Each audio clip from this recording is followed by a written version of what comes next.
In war, complexity is often mistaken for effectiveness. People assume that more advanced, complicated, and expensive weapons or strategies must be inherently better than relatively rudimentary and affordable alternatives.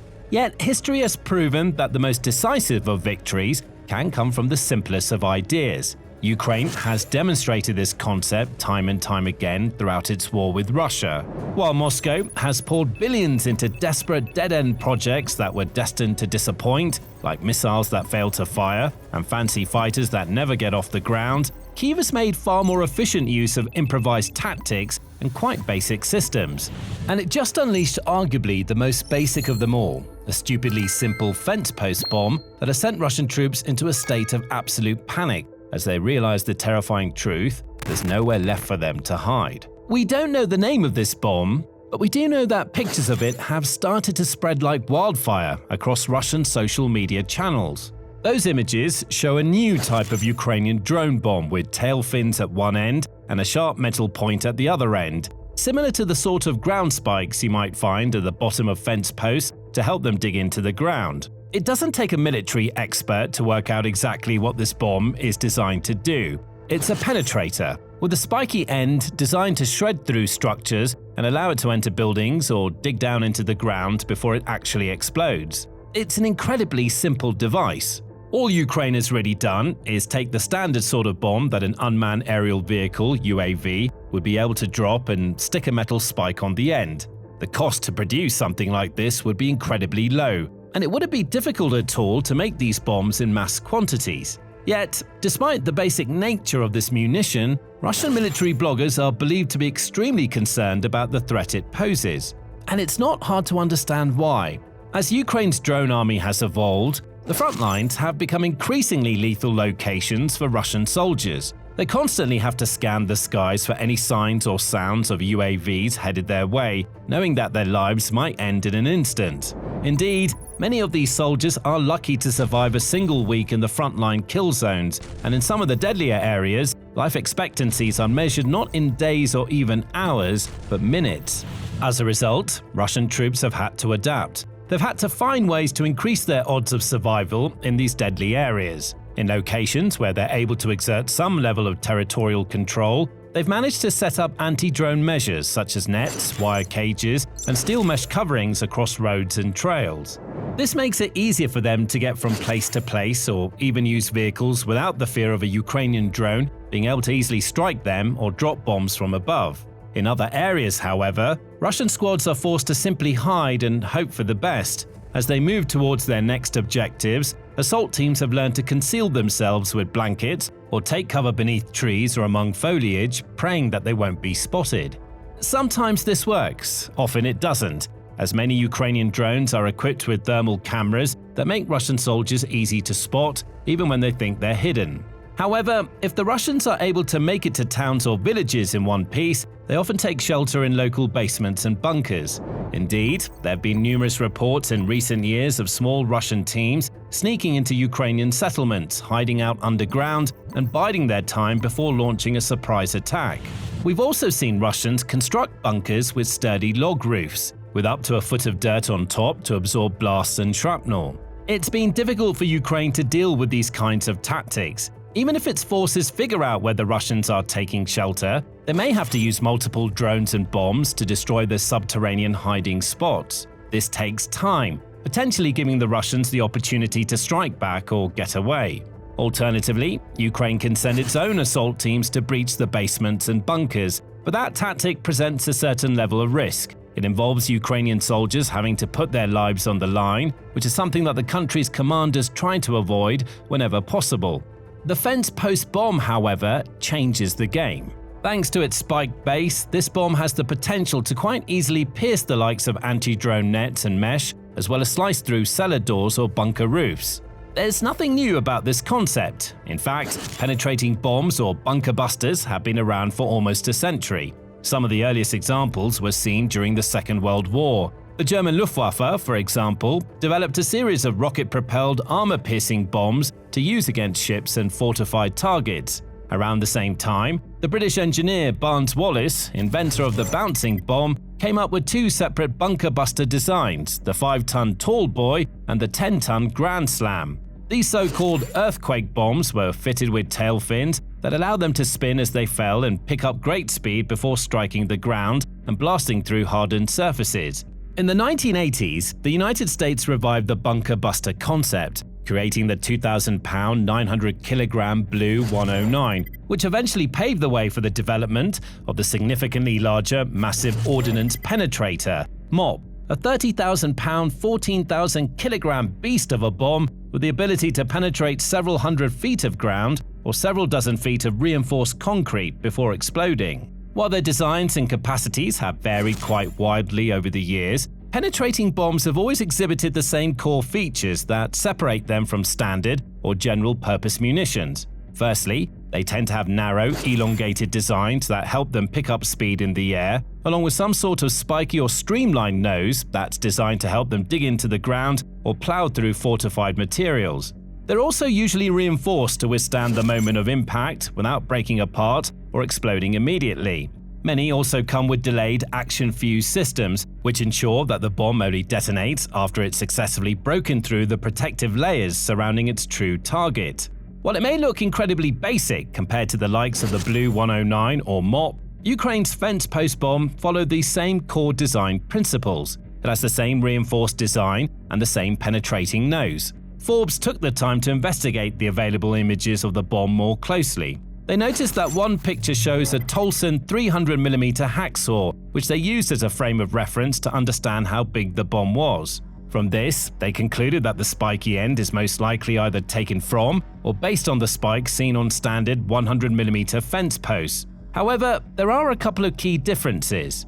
As Forbes writes, typical commercial fence spikes are stamped from sheet metal and then machine welded into shape. The spike on the bomb, however, appears to have been hand welded. What's more, the metal itself seems to be thicker than what you would find on a standard fence spike. So even if the spike itself started off as something you'd find in a hardware store, Ukraine has taken the time to make some valuable modifications, making it stronger and fitter for its intended purpose of blasting into bunkers and penetrating other materials. According to Forbes' calculations, if a bomb like this, estimated to weigh around 25 pounds, 11 kilograms, were dropped from a height of a few hundred feet, it should be able to go through at least a foot of hard-packed dirt and rock or around 4 feet of softer soil.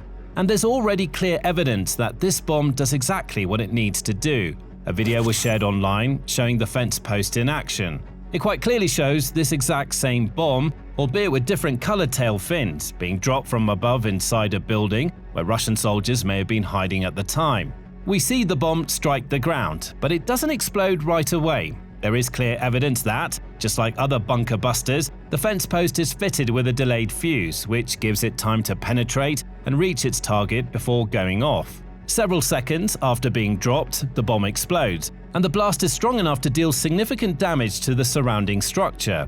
It's cheap, it's simple, and it's a game changer. But before we explain why, if this is the kind of insight you want more of, make sure you're subscribed to the Military Show. We break it down like this every week. Now, the fence post bomb has the potential to change the face of frontline warfare.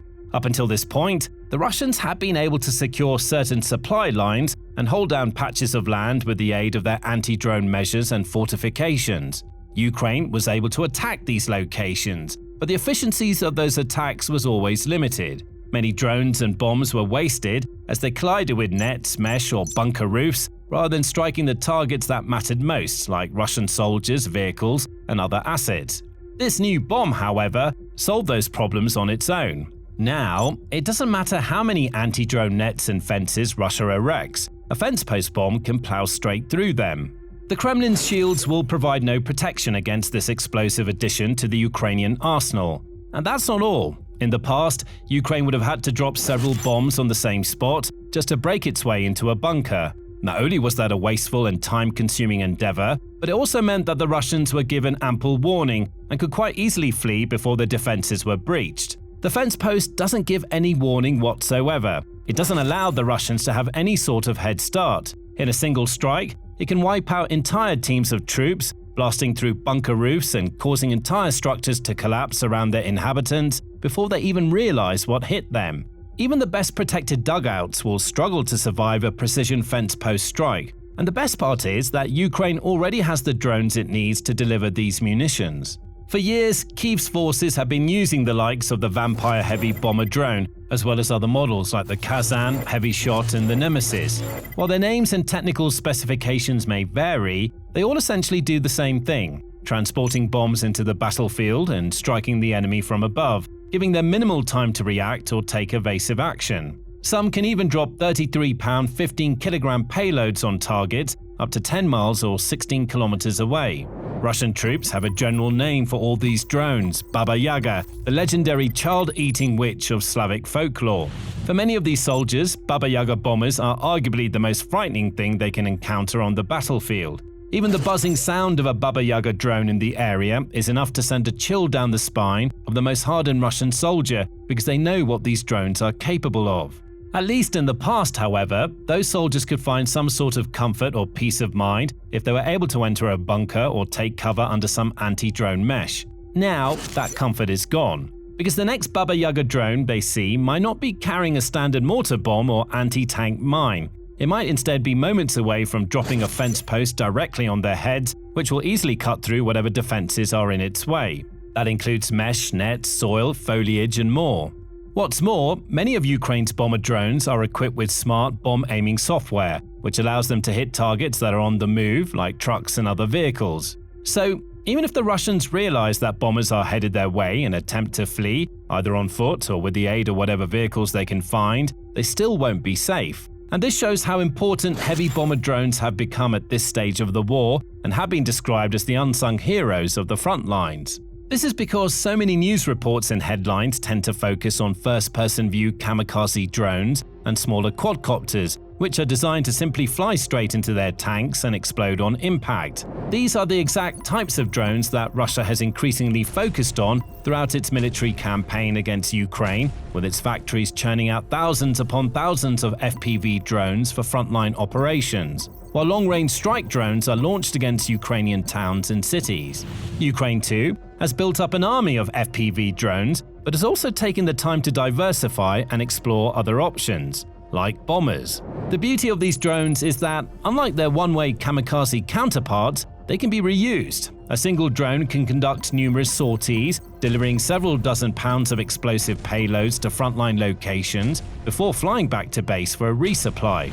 This allows Ukraine to extract far more value out of each unit. So even though Baba Yaga bombers typically cost more to make than FPV drones, they can provide a far greater return on investment, as a single UAV has the power to wipe out numerous Russian targets before it's eventually shot down. Ukraine's bomber drones are also incredibly precise and often hunt at night, under the cover of darkness, when the Russians tend to think they're safer.